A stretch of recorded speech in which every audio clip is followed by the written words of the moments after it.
1945년 9월 4일 독일 아헨공항을 출발해 브라질 포르토알레고 공항으로 향하던 여객기 샌디에이고 GE423이 사라진 사건. 당시 승무원과 승객은 총 92명. 흔적도 없이 사라진 여객기를 찾기 위해서 노력을 했지만 결국엔 찾아내지 못했다고 합니다. 그런데 35년 후 1980년 10월 12일 포르토알레고 공항에 무허가로 착륙한 비행기. 조사 결과 1945년 사라진 샌디에이고 GE423 여객기로 밝혀졌습니다. 그리고 그 여객기를 확인해 봤는데 승무원과 승객 92명이 그대로 있었지만 모두가 백골의 모습으로 죽어 있었다고 합니다.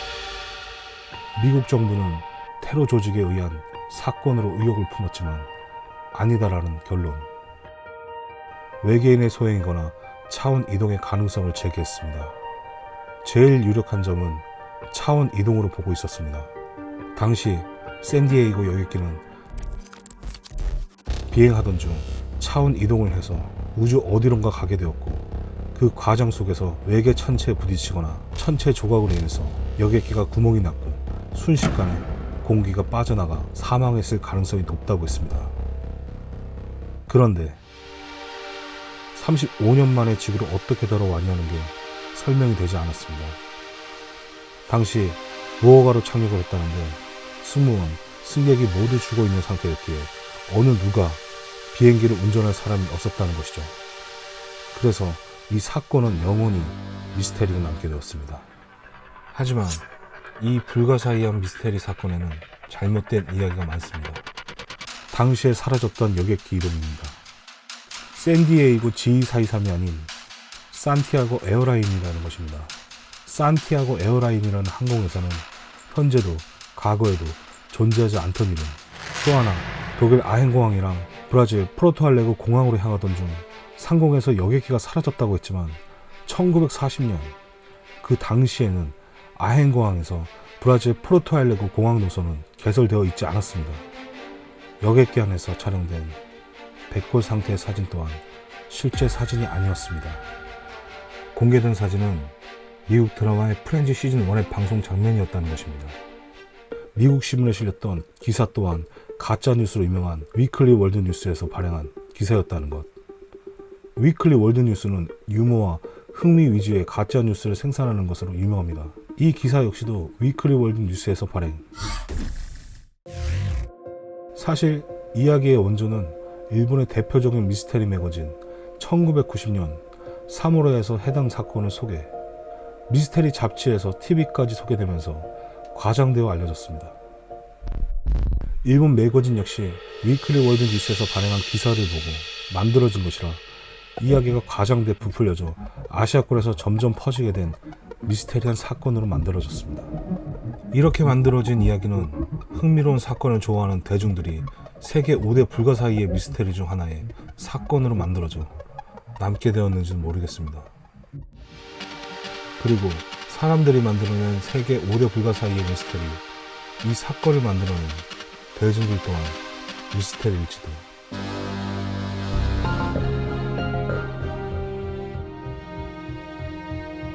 섬 곳곳에 가스와 증기로 가득 차 있는 모습을 구경하던 중 갑자기 굉음의 소리와 함께 사람들은 예상치 못한 상황에 뜨거운 연기로 혼비백산. 남태평양의 섬나라 뉴질랜드 북섬에서 활발히 화산 활동하고 있는 지역 타우포 화산지대, 그중 끝자락에 위치한 해양 화산 화이트섬. 해안에서 49km 떨어진 이 섬은 뉴질랜드의 유명한 활화산 중에 하나. 남서태평양의 섬나라로 판타지 영화 촬영지로 유명한 화산과 빙하 등 다채로운 지형을 체험할 수 있는 여행지로 알려진 뉴질랜드. 뉴질랜드 유일의 해저 활화산으로 마오리어로 극적인 화산을 뜻하는 와카아리로 불림. 지름 2km, 해발 고도 321m, 둥근 원형 모양의 섬. 해저까지 합하면 총 높이 1600m 이상. 이 화이트 섬은 지난 10만 년 동안 크고 작은 폭발이 꾸준히 있던 곳. 섬의 중앙 분화구는 황해에 의해 노랗고 하얀 수증기가 가득합니다. 화산 분지가 호수화되어 있으며 지표 아래에서 약 1000도씨의 마그마가 물을 끓이듯 보글보글 끓고 있습니다.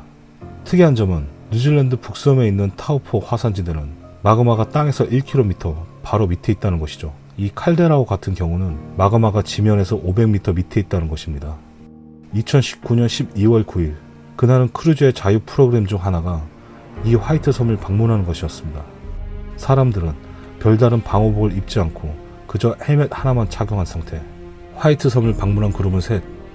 두 그룹은 여객선을 타고 왔고 하나는 헬기를 타고 방문. 섬 곳곳에 가스와 증기로 가득 차 있는 모습을 구경하던 중 갑자기 굉음의 소리와 함께 섬 전체는 순식간에 3658m까지 치솟은 가스와 화산재로 휩싸였고 사람들은 예상치 못한 상황에 뜨거운 열기로 혼비백산. 다행히 헬기를 탄 그룹은 섬 아래쪽과 가까이에 있었기에 헬기 조종사의 판단에 따라 모두 바닷속으로 뛰어들어 화상을 피할 수 있었습니다. 섬은 지옥과 같았고 이미 세상을 떠난 것처럼 보이는 사람과 화상에 몸부림치는 사람들로 아비규어. 어떻게든 방파제 쪽으로 내려온 사람들은 서로 먼저 배에 오르기 위해서 난리통. 이들이야 곧 배에 탑승해 본섬으로 갈 수 있었으니 상황이 나았겠지만 문제는 화산이 터질 때 분화구 근처에 있던 사람들. 그들은 부상도 심하고 섬 아래쪽과 거리도 멀어 내려오지도 못한 채 고립되었습니다. 화산이 또 폭발을 일으킬 수 있는 상황.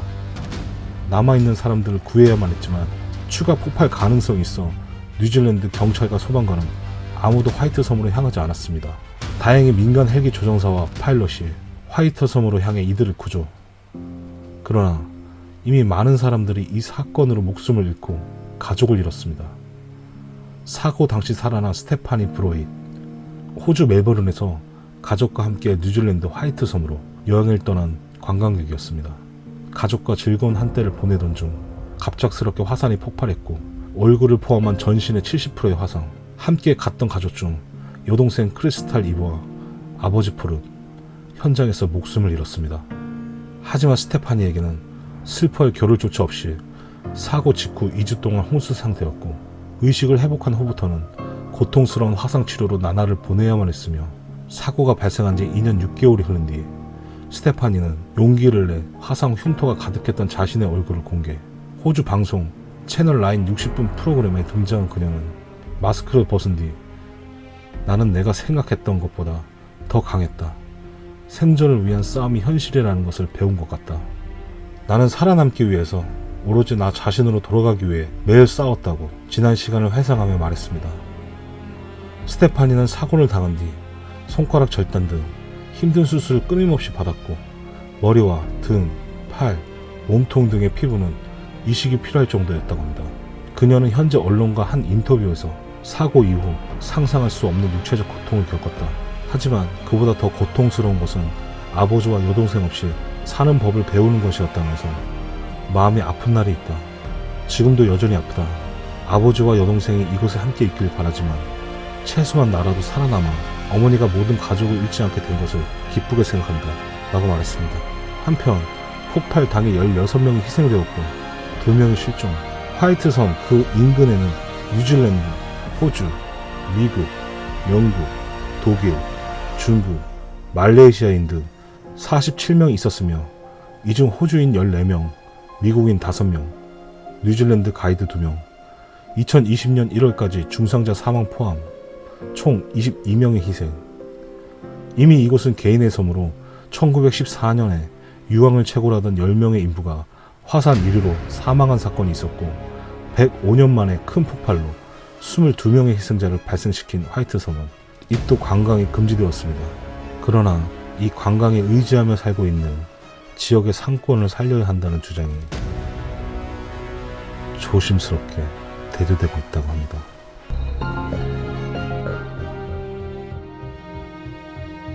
(2012년) 미국 오리건주 포틀랜드에서 인체의 심리전이라는 전시회가 열린다. 인체의 심리전은 살의 근육과 뼈, 힘줄 등을 생생하게 묘사한 인체 표본들을 모아 전시하는 것을 말한다. 특히 이 전시회에 사용되고 있는 인체 표본들은 모두 중국에서 만들어졌다는 점 때문에 포틀랜드와 그 인근에 사는 중국 화교들 사이에서 더 큰 화제가 되었다. 그러던 어느 날 전시장을 둘러보던 한 중국 여성이 어느 인체 표본 앞에서 눈을 떼지 못한 채 서 있었다. 잠시 후 그녀는 인체 표본 주위를 돌아다니며 이리저리 살펴보기 시작하더니 비명을 지르며 털썩 주저앉아 버린다. 전시되어 있는 인체 표본이 실종된 자기 친구 장웨이제라고 말을 했다. 장웨이제는 중국 다롄 TV의 유명 아나운서. 그녀는 1998년 갑자기 의문의 실종 사고를 당하면서 중국 사회에 큰 충격을 안겨준 사건이었다. 전시되어 있는 모형의 눈과 코, 얼굴 형태와 실종되기 직전 임신 8개월 상태까지 자기가 알고 있던 장웨이제랑 닮았다는 것. 그녀의 말을 들은 사람들은 인체 표본 앞으로 달려가 설명서를 보고 경악을 금치 못했다. 바로 그곳에는 임신 8개월의 여성이라고 적혀있던 것이었다. 실종되었던 장웨이제가 14년 만에 인체 표본이 되어 나타났다는 뉴스는 삽시간에 중국 화교 사회에 퍼졌고, 미국에 본사를 둔 중국 보신지는 기자를 포틀랜드로 보내 인체 신비전에 전시되어 있는 문제의 인체 표본에 대해 정밀히 조사하기 시작했다. 그 결과 놀랍게도 전시되어 있던 임산부의 인체 표본은 장웨이제의 신체 특성과 정확히 일치했다. 그날 이후 미국의 NTD TV를 통해 많은 미국 언론들이 이 문제에 관심을 보이기 시작했고, 얼마 뒤 NTD TV는 충격적인 뉴스를 내보낸다. 그 뉴스에는 순도청이라는 중국인 남성의 한 인터뷰가 담겨져 있었다. 1998년 누군가가 다롄시 난샨 호텔 408호실에 임산부의 시체가 있으니 이 시체를 인체 표본 공장으로 옮겨주면 거액의 돈을 주겠다고 제안을 했다. 그날 그 호텔로 갔더니 정말 임산부가 시체가 있었고, 시체를 차에 실어 인체 표본 공장으로 가서 공장 직원에게 넘겨주었다고 했다. 그 임산부는 누구냐고 물어봤더니 누가 봐도 장웨이제라고 말을 했고, 다롄에 사는 사람 치고 장웨이제 얼굴을 모르는 사람은 없다고 말했다. 뉴스가 방송된 이후 중국과 미국 사회는 커다란 충격을 받는데, 14년 전 실종된 장웨이제가 정말 인체 표본이 되어 돌아온 것일까? 인체의 신비전을 둘러싼 미스테리의 진실은 과연 무엇인지. 우리나라에서도 인체의 신비전 전시회를 한 적이 있다. 2011년 연말에서 2012년 연초 전시회를 했었으며, 1995년부터 전 세계 60개국을 돌며 막대한 수익과 흥행몰을 했던 인기 전시회였다. 이 전시회의 특징은 사람의 탄생부터 성장, 노화, 죽음에 이르기까지 다양한 인체 표본들로 사람의 인체 내부 구조를 한눈에 다 들여다볼 수 있다는 점이다.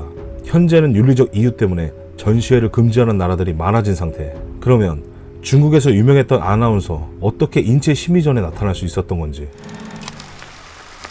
장웨이제 경우는 보시라의 최측근으로 알려졌던 왕리진 충칭시 공안 국장이 갖고 있던 보시라의 X파일을 공개하면서 알려졌다. 한때는 시진핑과 더불어 차세대 지도자로 떠올랐던 인물.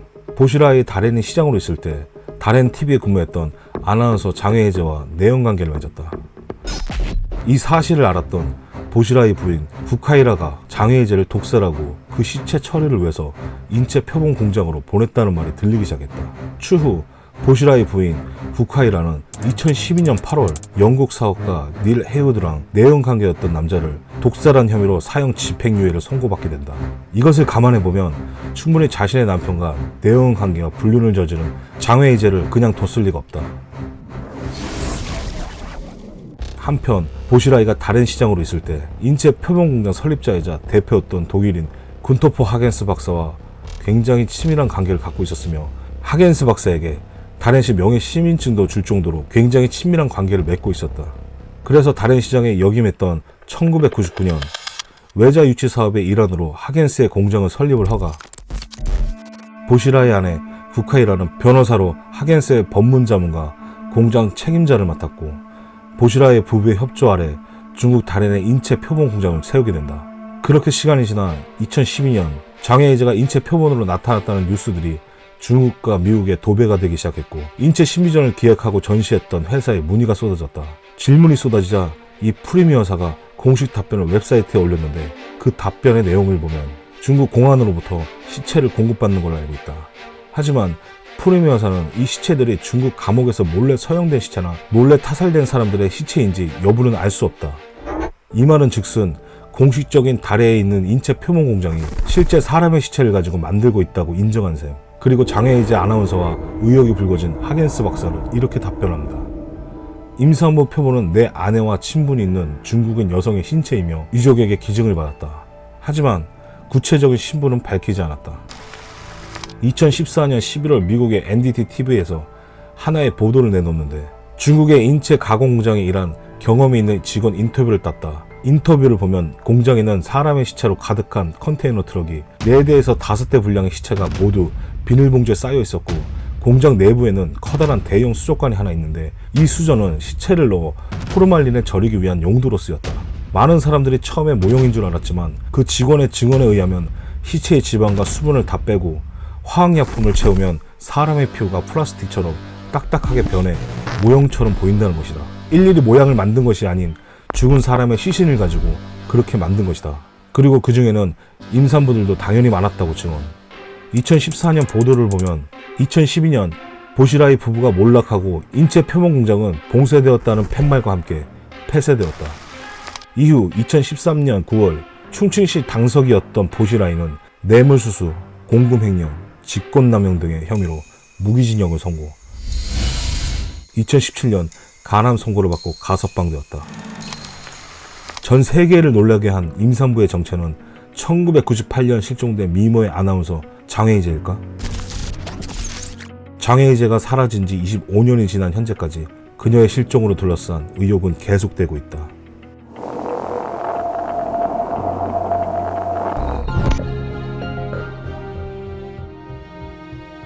이 사건은 대한민국이 월드컵으로 들썩이던 2002년 6월 5일 미국과 포르투갈의 월드컵 경기가 치러지던 날 충북 청주에서 한 여성이 흔적도 없이 사라졌습니다.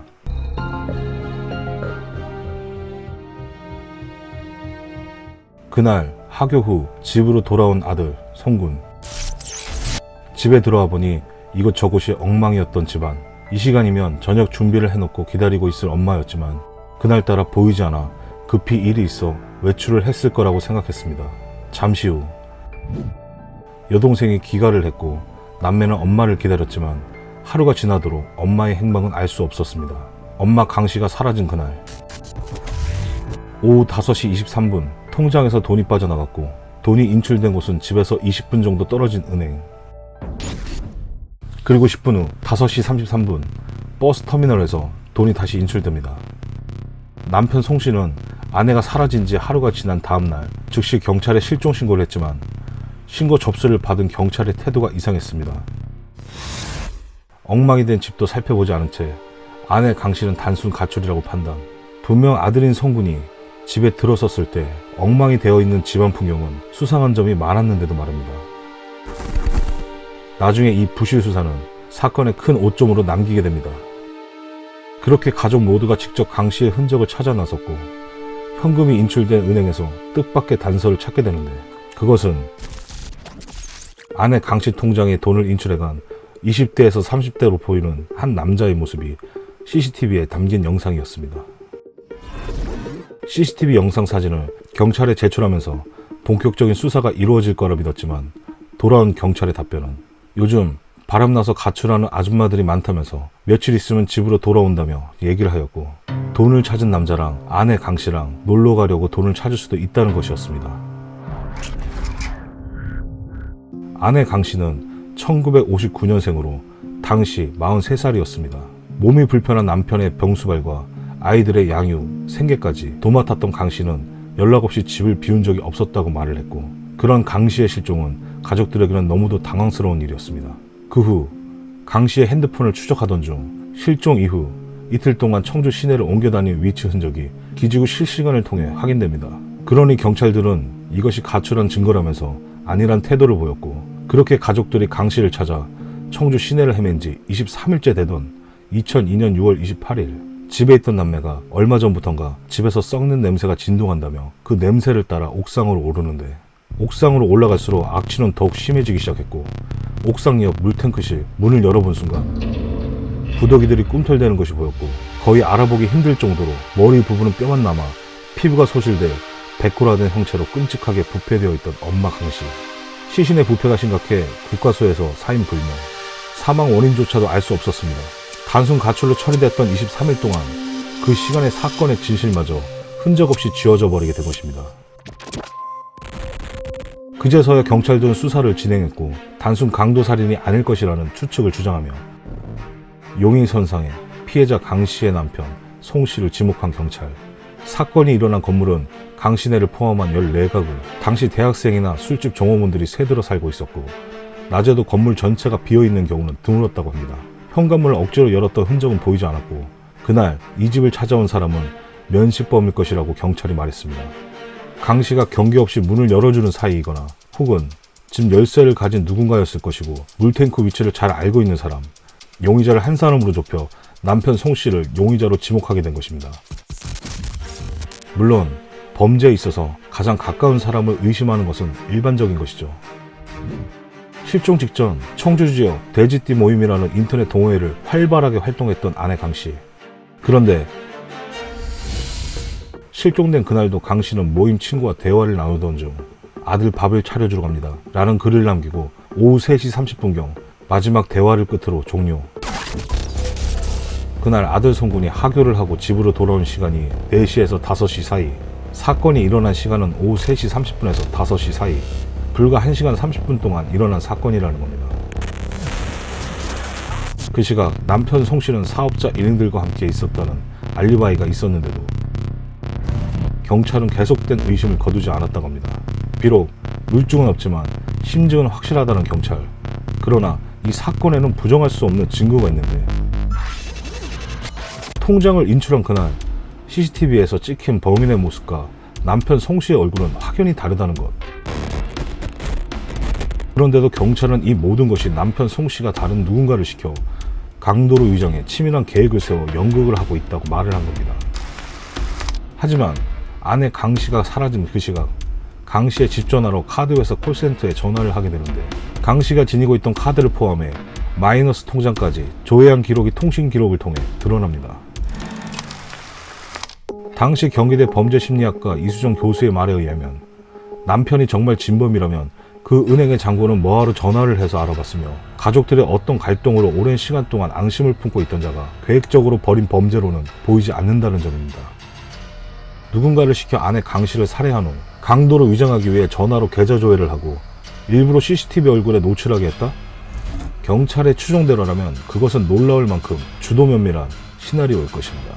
당시 빌라에 사는 세입자들도 줄줄이 용의선상에 올라 경찰 조사를 받고 그중 사진 속 인물과 닮은 한 사람이 검거됐지만 알리바이가 입증돼 풀려났습니다. 그러면 강 씨를 살해하고 물탱크실에 유기한 범인은 누굴까? 사건 범행이 일어났던 그 시간으로 돌아가면 그날 북박이장이 열려있는 것을 보고 아들 송군이 의아해했었는데 범인은 뜻하지 않은 우발적인 살인을 저지른 후 급히 시신을 숨겨야 했기에 범인이 이곳에 시신을 유기하려 했던 것으로 보입니다. 하지만 여의치 않아 집 주변을 둘러보던 중 발견한 옥상, 물탱크실.